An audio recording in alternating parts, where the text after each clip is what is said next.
Bienvenue sur le Courrier du Cœur. Je suis Tina Carr, votre hôte, votre coach et confidente. Le Courrier du Cœur, c'est votre podcast pour mieux comprendre les relations interpersonnelles, les dynamiques amoureuses et les rapports entre hommes et femmes. Je parle ici de tout, sans tabou. C'est parti.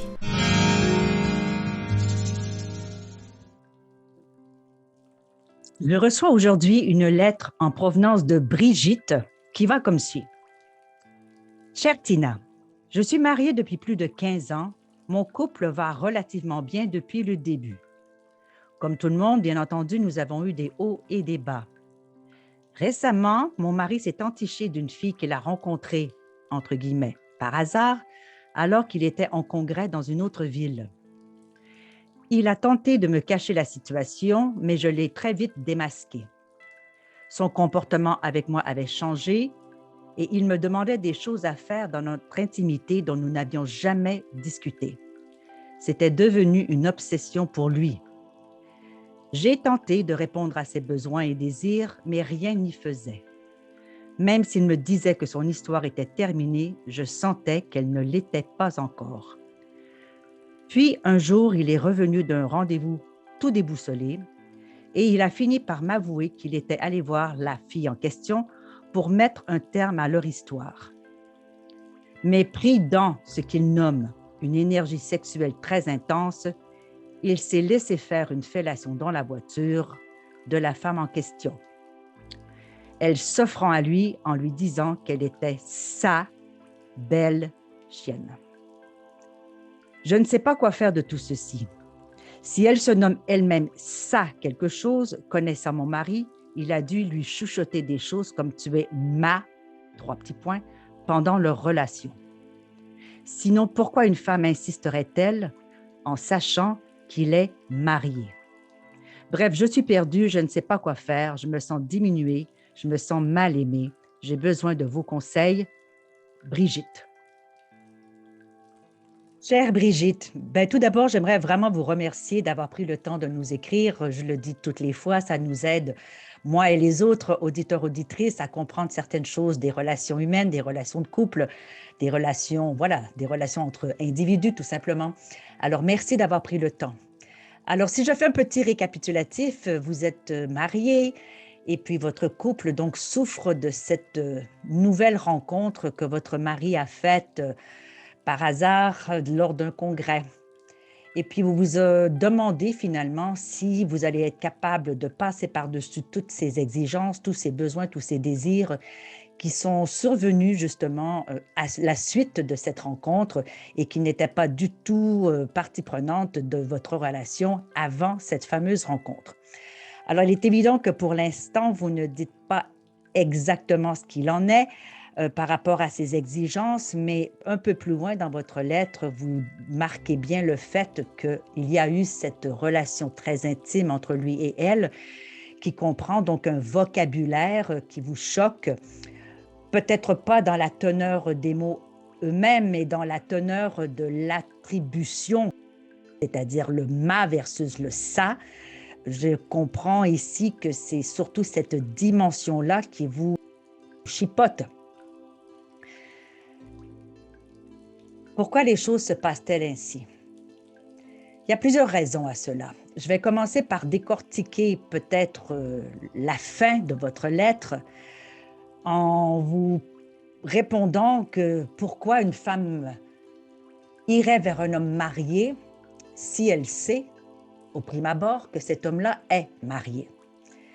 Eh bien, il y a plusieurs réponses à cette question et je suis toujours surprise d'entendre les femmes qu'on appelle les side chicks, la maîtresse, l'autre femme, continuer et persister à vouloir développer une relation avec un homme marié, sachant pertinemment que les chances que cet homme marié laisse sa famille, sa femme, sa relation, son mariage, sont quand même assez minces.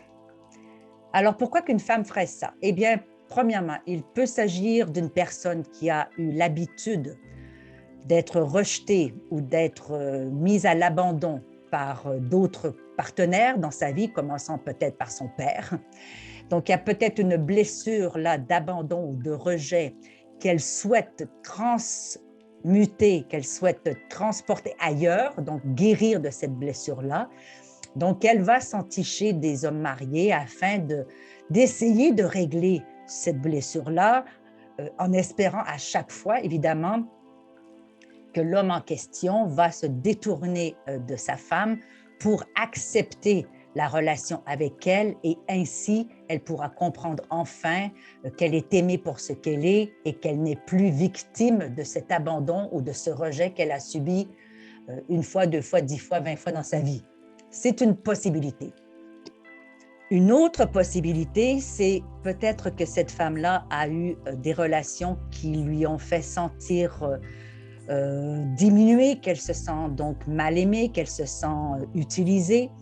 Et dans son pattern, elle va évidemment reproduire ce type de relation afin, toujours ici la même chose, de pouvoir guérir consciemment ou inconsciemment de cette blessure-là.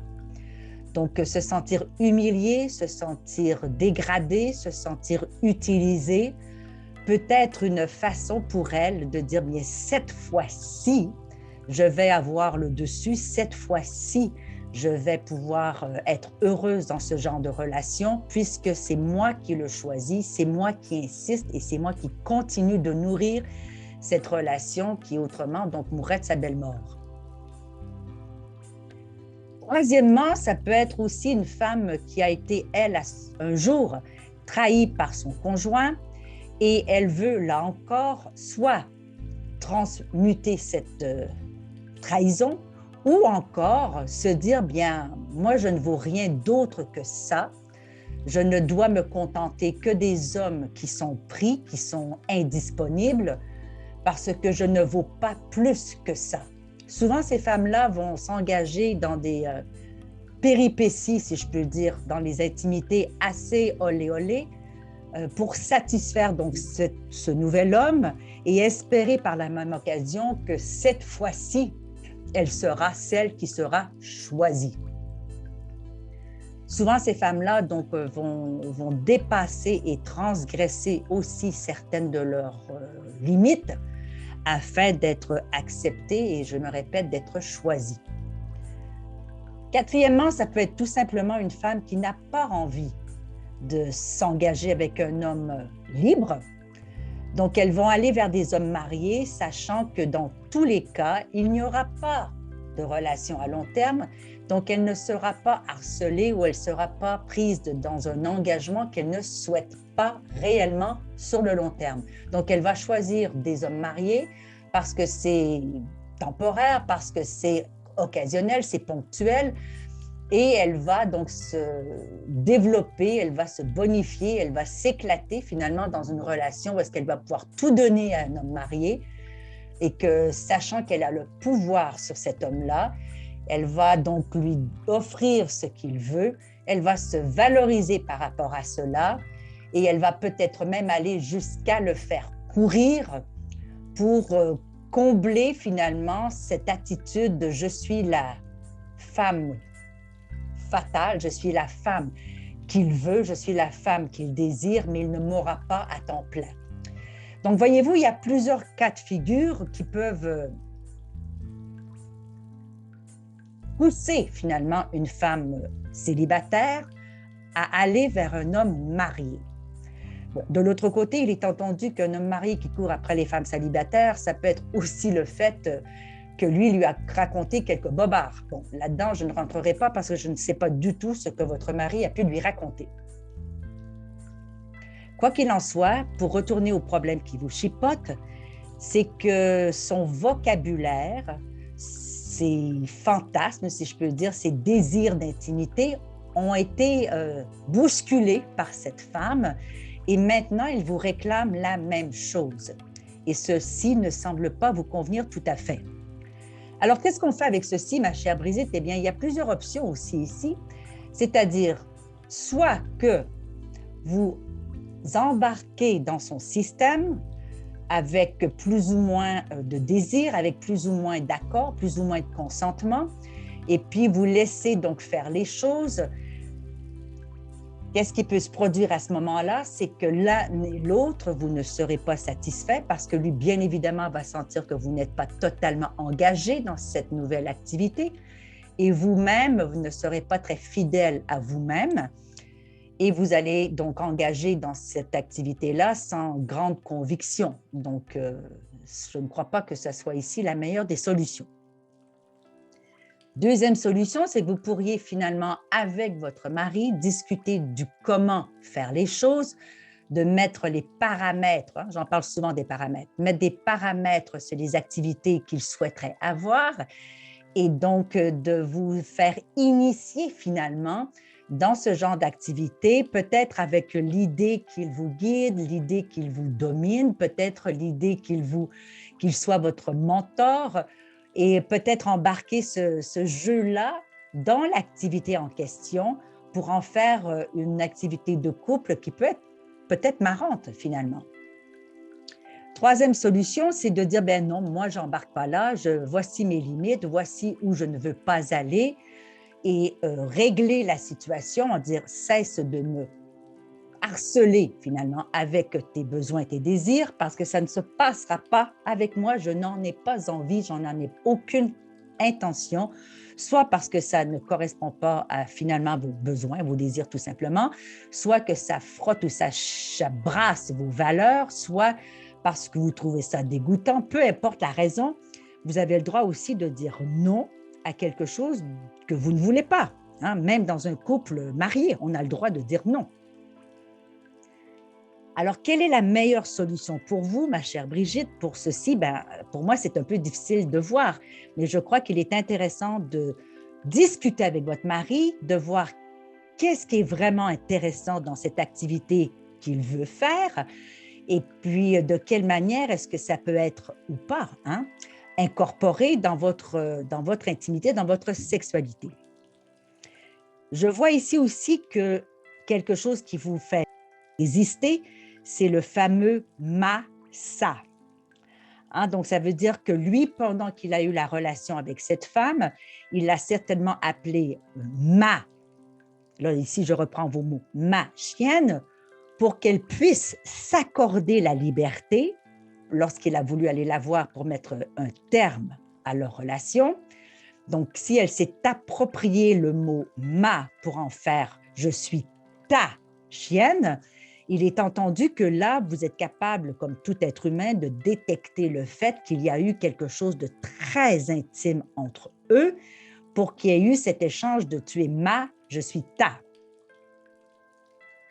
Donc ça doit être discuté aussi avec votre mari parce que lorsqu'on s'identifie à quelqu'un comme étant ta quelque chose, il est entendu qu'il y a eu quelque chose de très fort. Est-ce que ce quelque chose de très fort a été très ponctuel et qui ne vaut rien en dehors de ce moment précis-là? Peut-être que oui, peut-être que non. Il faut aller vérifier avec votre mari. Qu'est-ce que ça veut dire, chérie, quand tu appelles quelqu'un d'autre ta, whatever? Alors, ça peut être simplement spontanément dans le feu de l'action. Alors là, on est dans l'intimité, bien entendu, lorsqu'on fait l'amour avec quelqu'un. Donc, ça peut peut-être être quelque chose qui était vraiment, vraiment juste au moment de l'intimité. Mais qu'est-ce que ça veut dire si elle se l'est approprié pour le réutiliser lors de cette rencontre où elle lui a fait une fellation? Est-ce qu'il garde toujours quelque chose pour cette femme-là? Peut-être. Est-ce que le souvenir qu'il a d'elle est si fort qu'il veut le perpétuer avec vous? Peut-être que oui aussi. Et c'est là qu'il faut vraiment vérifier parce que l'idée n'est pas du tout qu'il traîne le souvenir de cette femme dans votre intimité et qu'il utilise le même vocabulaire ou les mêmes comportements, faire les mêmes actions avec vous. Si c'est pour traîner le souvenir de cette femme avec lui. Donc, ça veut dire que vous demeurez dans votre relation intime, non plus un couple, mais vous êtes un trio. Le trio dans sa tête et voilà, et avec vous, physiquement. Donc, il faut que ça soit clairement identifié, clairement adressée et clairement réglée. Parce qu'il est entendu que si un homme traîne un fantasme d'une autre femme dans son lit avec sa propre épouse, il y a un souci, il y a un gros souci. Alors, est-ce que c'est vraiment juste les comportements, les actions, les fantasmes qu'il veut vivre avec vous? Parfait, si c'est cela, il doit être en mesure de vous amener à ceci, éventuellement, si vous êtes consentante, mais au rythme que vous voulez, de la manière que vous voulez et ce qui vous conviendra tous les deux. Il est entendu que si vous ne voulez pas du tout, eh bien, il va falloir négocier avec ça aussi. Si toutefois il traîne encore ce fantasme-là d'être avec elle, eh bien, je crois qu'à ce stade-ci, chère Brigitte, il faut que vous adressiez sérieusement la situation et qu'il aille régler cette histoire avec elle pour soit aller avec elle et terminer son mariage, ou soit terminer avec elle et retourner à 100% dans votre mariage avec vous.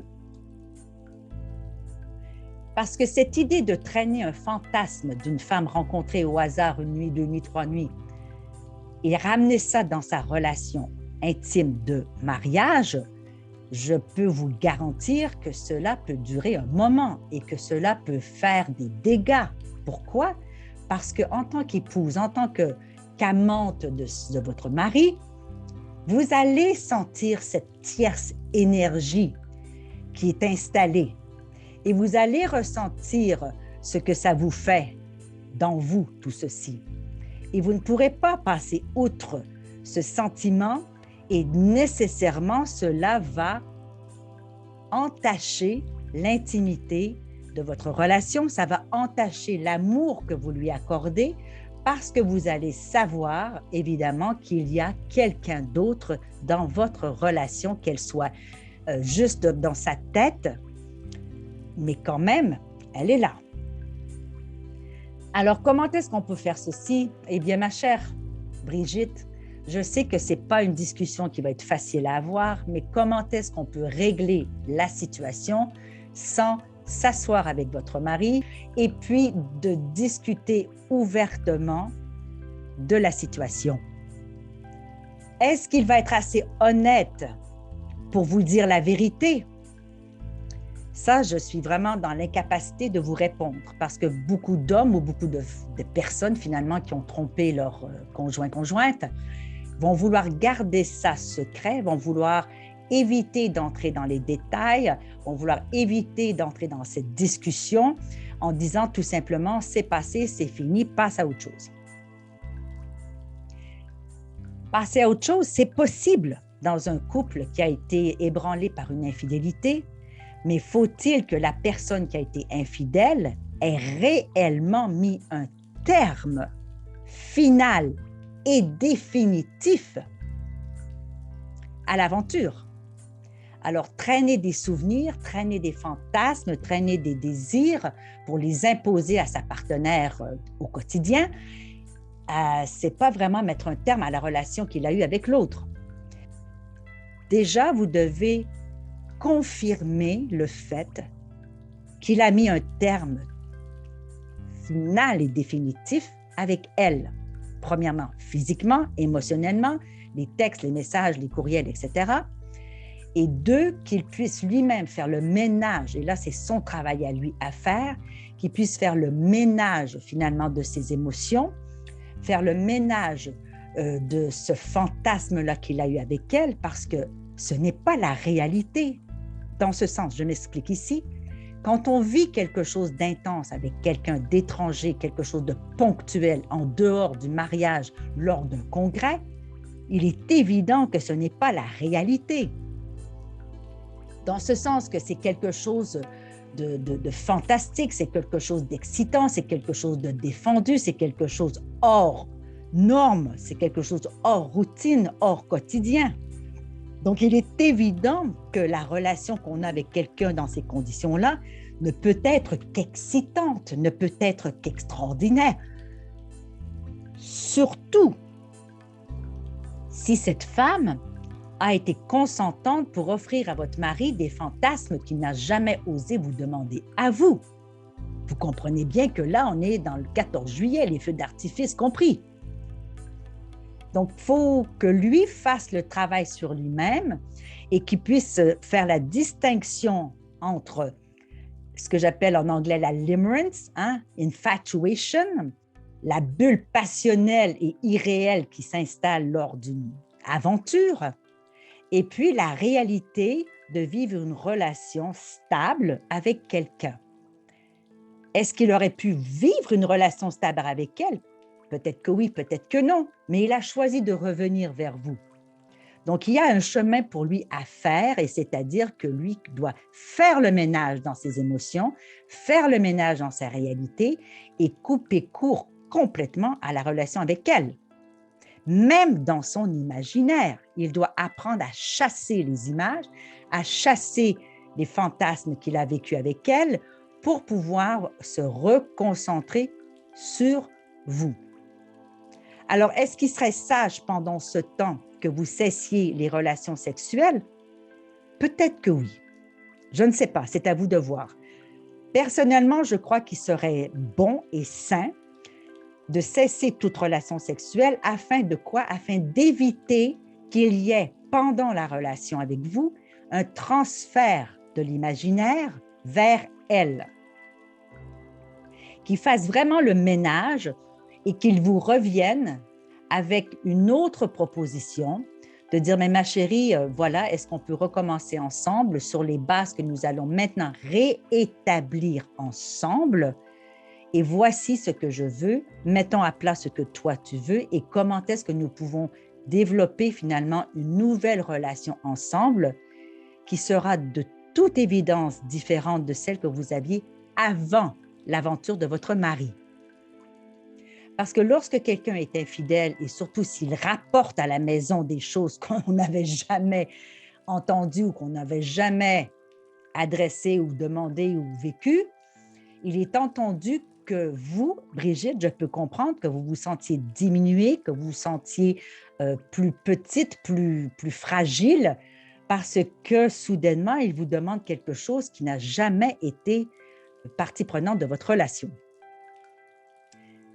Toutefois, ça peut être aussi une bonne occasion pour vous deux d'explorer finalement vos imaginaires, d'explorer vos jardins secrets et d'initier certains comportements, certaines actions, certains fantasmes qui peuvent être vachement sympas.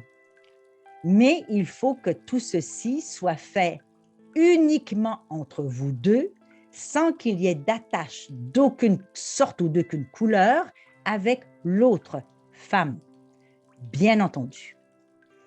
Alors, vous êtes, ma chère Brigitte, dans une situation qui est malheureusement courante.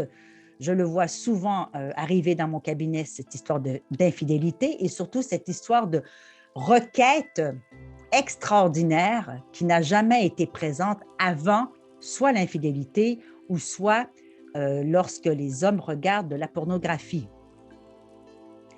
Alors, c'est à vous de voir ce qui est acceptable pour vous, ce qui est acceptable pour vous deux, et surtout peut-être aussi de rétablir un nouveau vocabulaire dans votre relation intime, de rétablir un vocabulaire qui va écarter finalement toute association possible avec l'autre femme. Alors, s'il a utilisé des mots comme, je répète ce qu'il y a dans votre lettre là, si elle a utilisé des mots comme « ma chienne », eh bien d'être certain que ce mot-là ne sera jamais dans votre relation parce que vous ne voulez ni vous ni lui faire une association avec l'autre femme. Donc peut-être écrire, établir, discuter et convenir d'un nouveau vocabulaire. Quels sont les mots qui vous font du bien? Quels sont les mots que vous trouvez excitants, l'un et l'autre et tous les deux? Et puis rétablir cette nouvelle bulle qui sera dorénavant votre bulle à vous deux. Nouvelle, je le dis bien parce qu'elle va être nouvelle, ça ne peut pas être pareil, c'est certain. Et puis que cette nouvelle bulle-là soit peut-être justement le début d'une nouvelle aventure entre vous deux, entre votre mari et vous-même. Certains couples trouvent un nouvel élan après un tel drame dans la relation et certains couples, pas. Mais est-ce que ça vaut la peine d'essayer? Moi, je dirais que oui, chère Brigitte, parce qu'après 15 ans de mariage, est-ce que vous voulez tout foutre en l'air pour ça? Peut-être que oui, peut-être que non. Est-ce que ça vaut la peine d'essayer? Moi, je crois que oui. Est-ce que ça vaut la peine d'essayer de votre côté? C'est à vous de prendre la décision. Quoi qu'il en soit, il est super important que vous preniez votre décision, non pas sur le coup de l'émotion, c'est-à-dire la tristesse, la colère, l'énervement ou je ne sais quoi, mais que vous preniez la décision calmement, une fois que les choses vont être, la poussière va être retombée, et de voir de quelle manière est-ce que votre mari va vous accompagner. Parce qu'il est là dans l'obligation et le devoir, si je peux dire, de vous accompagner dans votre guérison, dans l'acceptation de ce qu'il a fait. Donc, il doit prendre la pleine responsabilité et non pas dire, bien, c'est parce que tu étais blablabla, parce que tu blablabla. Non, il a fait une connerie, il en est responsable, il avait le choix, personne ne lui a mis un revolver sur la tempe. Il doit donc maintenant assumer cette responsabilité-là et non pas vous imposer soudainement des comportements et des fantasmes qui n'étaient pas existants avant, mais peut-être dire, bien, chérie, est-ce qu'on pourrait peut-être prendre l'occasion justement d'introduire autre chose? Voici ce que j'aimerais et qu'est-ce que toi tu aimerais aussi? Alors, je me répète, ça peut être l'occasion d'aller à l'aventure tous les deux de votre nouveau couple. Est-ce que c'est facile? Clairement que non. Est-ce que le résultat va être parfait? J'en sais rien. Est-ce que vous allez réussir à passer par-dessus ceci? Est-ce qu'il va oublier? Est-ce que vous allez pardonner? Est-ce que vous allez aller de l'avant ensemble? Ça va être à vous de voir, chère Brigitte. Mais il y a des outils à mettre en place, il y a des fonctionnements à mettre en place et il est parfois très, très intéressant d'être accompagné par un médiateur, coach, thérapeute ou je ne sais quoi, pour pouvoir vous aider dans ce processus, soit ensemble, tous les deux, ou soit séparément. Ça peut être quelqu'un que vous tenez à cœur, hein, une sœur, une tante, une mère, j'en sais rien, mais souvent, elles sont mal équipées, ces gens-là, pour pouvoir vraiment être objectifs et ne pas transposer sur vous leurs propres craintes, leurs propres opinions, leurs propres jugements. Ma chère Brigitte, aussi difficile que ce soit, je crois qu'il est vraiment important pour vous de prendre la décision au départ. Si vous avez envie de vous embarquer dans la guérison, de vous embarquer dans le pardon, de vous embarquer dans les retrouvailles avec votre mari, et puis, une fois ça décidé, de voir avec lui de quelle manière vous voulez le faire pour que ça vous convienne d'abord à vous et ensuite à vous deux. Et ensuite, troisième étape seulement, c'est de voir si oui ou non vous voulez explorer donc ces fantasmes à lui, explorer les vôtres et de quelle manière est-ce que vous allez le faire pour que ça vous convienne à vous, à lui, aux deux. Parce que l'obligation, la contrainte, le non-consentement n'est absolument pas acceptable dans une relation. 15 ans de mariage, c'est quand même très honorable. C'est difficile de quitter parce qu'il y a des enjeux. Souvent, on a des enfants, une maison, un chalet, j'en sais trop rien. Donc, les enjeux de quitter un mariage pour une aventure extra-conjugale, ça arrive. La plupart des gens ne tiennent pas le coup parce que c'est quand même des épreuves très, très, très difficiles, surtout si votre mari arrive avec des exigences qui n'étaient pas auparavant. Donc, c'est à vous à faire cette réflexion-là. Quels sont les enjeux pour vous si vous quittiez? Quels sont les enjeux pour vous si vous restez? Et si je lis bien votre lettre, je comprends que vous avez l'intention pour l'instant de travailler votre relation et que vous êtes à la recherche de conseils et de guidage pour justement préserver cette relation tout en respectant la femme que vous êtes. Parce qu'à la fin de la journée, ma chère Brigitte, ce qu'il est le plus important, et je le vois souvent au cabinet, C'est que je vois des femmes qui se torturent pour pouvoir rester dans une relation avec le sens, je ne sais pas, de sacrifice, avec la peur de vivre seule, avec la peur d'être jugée, avec la peur de ne plus revoir leurs enfants comme elles aimeraient, avec la peur de voir leur mari heureux avec une nouvelle femme plus jeune le plus souvent et elles de rester comme ça, tapis dans le noir, à se morfondre le restant de leur jour. Donc, il y a plusieurs facteurs qui font en sorte que les femmes n'acceptent rarement de quitter la relation lorsqu'il y a infidélité du côté du mari parce qu'elles sont emplies de toutes ces craintes. Celles qui décident de partir on les appelle un peu les courageuses parce que ça prend quand même du courage. Mais moi, je dirais ça prend autant de courage de rester. Parce que lorsqu'on quitte, on peut tout foutre en l'air et puis continuer notre vie, puis d'oublier, puis se mener avec une espèce de désir de vengeance ou de rage. Peut-être. Est-ce que c'est la bonne solution? J'en sais rien. Est-ce que c'est la bonne solution de rester dans votre mariage? C'est à vous aussi là de le décider. Mais dans tout ceci, il est fondamental, ma chère Brigitte, que vous respectiez, je répète, que vous respectiez vos valeurs, que vous respectiez le fait que vous voulez vraiment rester vous-même et que vous serez en mesure dorénavant de placer donc vos paramètres pour que ça ne se reproduise plus.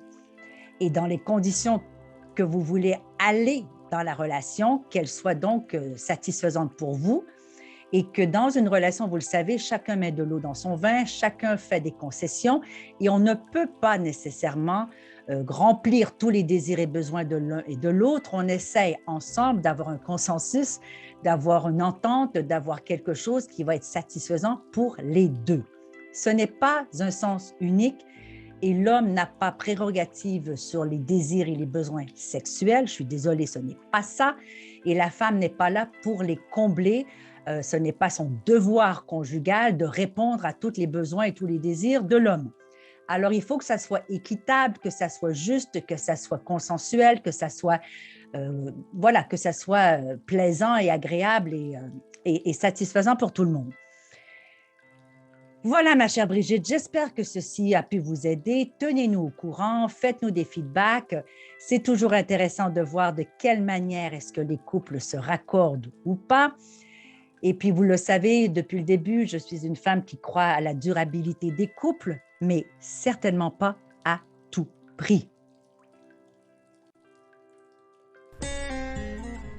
Nous voilà à la fin de cet épisode du Courrier du Cœur. Merci d'avoir été là et d'avoir partagé ce moment avec moi. J'espère que vous y avez trouvé de la valeur. Si vous ne l'avez pas déjà fait, eh bien, je vous invite à vous abonner à ce podcast afin de manquer aucun épisode. Et vous pourriez, par la même occasion, si le cœur vous en dit, écrire un commentaire ou laisser une appréciation avec quelques étoiles. Alors, je vous retrouve dans un prochain épisode du Courrier du Cœur.